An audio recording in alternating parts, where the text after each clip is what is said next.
Hey, when was the last time you truly sat down and talked with your parents? Not a quick text, not a maybe later, but a real, unhurried conversation. Every Sunday at 5 p.m., Mr. Harold prepared the same meal: honey-roasted chicken, mashed potatoes, and apple pie. He set the table for 4, placing 3 extra plates, 3 sets of utensils, and 3 glasses of water, even though he knew that for the past 3 years, not once had anyone sat in those seats.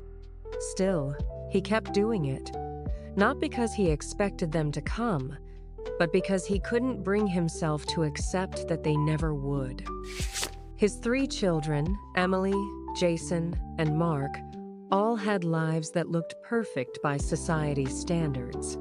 Emily was a senior manager at a media company in Chicago, constantly caught up in million-dollar campaigns and meetings that stretched late into the evening. Jason was a tech engineer in Seattle, living among screens and endless deadlines. And Mark, the youngest, who used to be the closest to him, had somehow become the most distant, always saying he was busy building his future. They didn't hate their father. In fact, they thought about him sometimes during those rare pauses between meetings, or when an old song came on unexpectedly. But thinking of him was never the same as showing up. Once, in a rushed phone call, Emily had said, "Dad, I promise I'll come home next Sunday." Mr. Harold paused for a few seconds, then smiled even though no one could see it. "It's okay, sweetheart. Come whenever you're free." That Sunday, he cooked more than usual. He even brought out a new tablecloth, one he had carefully saved for years. He waited until 7 p.m., then 8. When the food had gone cold, he finally stood up, packed each portion away, and placed them in the refrigerator. The phone never rang. No messages came through. Just an email at 10 that night. "Sorry, Dad. I've been really busy. Next week, okay?" But next week, and the week after that, never came. One winter afternoon, as the snow began to fall, Mr. Harold sat down at the table as he always did. He looked at the 3 empty chairs, then suddenly stood up, walked into his bedroom, opened a drawer, and took out a small wooden box. Inside were old cards, Father's Day cards, birthday cards, little scribbled notes from when the kids were young. "I love you, Dad. You are my hero." He flipped through them one by one, his hands trembling slightly, then let out a soft smile, a faint one, as if he had just remembered something and at the same time forgotten it. That night, he didn't eat dinner. 3 days later, Emily received a call from an unknown number.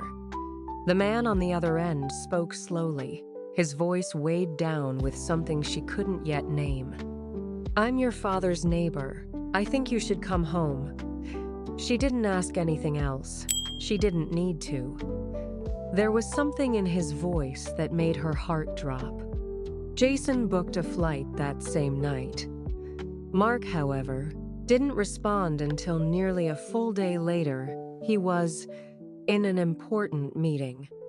When they arrived, the house was exactly as it had always been. No signs of disturbance, no crying, just a silence so heavy it felt suffocating. Mr. Harold had passed away on the couch, still holding an old card tightly in his hand. The funeral was quick and orderly, just like the way the 3 of them had been living their lives, efficient, structured, with no time to slow down. Afterward, they began clearing out the house. Emily was the one who found the notebook. It was tucked inside a drawer near the kitchen, its cover worn. as if it had been opened countless times. She opened to the first page. Sunday, March 12. Emily said she'd come home. Cooked her favorite meal. The next page. Sunday, March 19. Jason said he'd call. Waited until 9 p.m. Maybe he was busy. Another page. Sunday, March 26. Mark said he'd try. It's okay. Maybe next time. And so it went. Page after page, week after week, month after month. No blame, no anger. Just one line, written over and over again. Today, I'm still waiting. Emily couldn't keep reading. The notebook slipped from her hands and fell to the floor. But the real blow came after that. While going through their father's old phone, Jason discovered something none of them expected. There were dozens of voice messages, but strangely, none of them had ever been sent. He opened one. Mr. Harold's voice came through clear, steady, not weak like they had imagined. Emily, if you're hearing this, it probably means I found the courage to send it, but I don't think I will. I don't want you to feel guilty. Jason opened the next one. Jason, I know you're busy. I'm proud of you. I really am. I just sometimes wish I could ask you a question I never got to ask when you were little. He stopped, his hands trembling. Mark stepped forward, took the phone, and opened the last message, the one recorded just hours before their father passed. Mr. Harold's voice was strangely calm. Mark, you always say you're building your future. I used to say the same thing. I thought if I worked hard enough, I'd have time for my family later. But by the time I finally had that time, your grandfather was already gone. I never got to tell him that I loved him. I thought I had more time. Don't make the same mistake I did. The room fell completely silent. No one said a word. The next day, they prepared to leave. Emily had to return to work. Jason had a major project waiting. Mark had a flight to catch. Everything went on, as if nothing had ever happened, until Mark stepped out the door and his phone vibrated. An email. Subject, scheduled message. He opened it. It was an email scheduled to be sent from his father. Just one line. If you're reading this, it means I'm no longer here. Don't be sad for too long. Just, from now on, when someone calls you, answer it. Mark froze. For the first time in his life, he realized everything he had been chasing, money, career, the future, could never buy back a call he had chosen to miss. 1 week later, at exactly 5 p.m. on a Sunday, someone returned to the old house.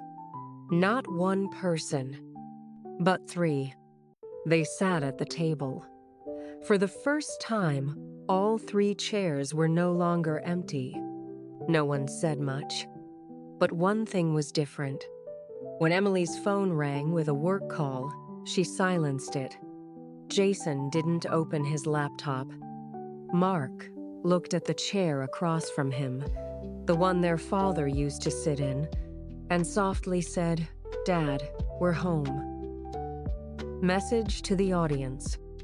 You can earn money again, rebuild your career, start over as many times as you want, but you will never get another chance to call someone who is no longer waiting for you. If there's still someone in your life to love today, don't let later become your greatest regret.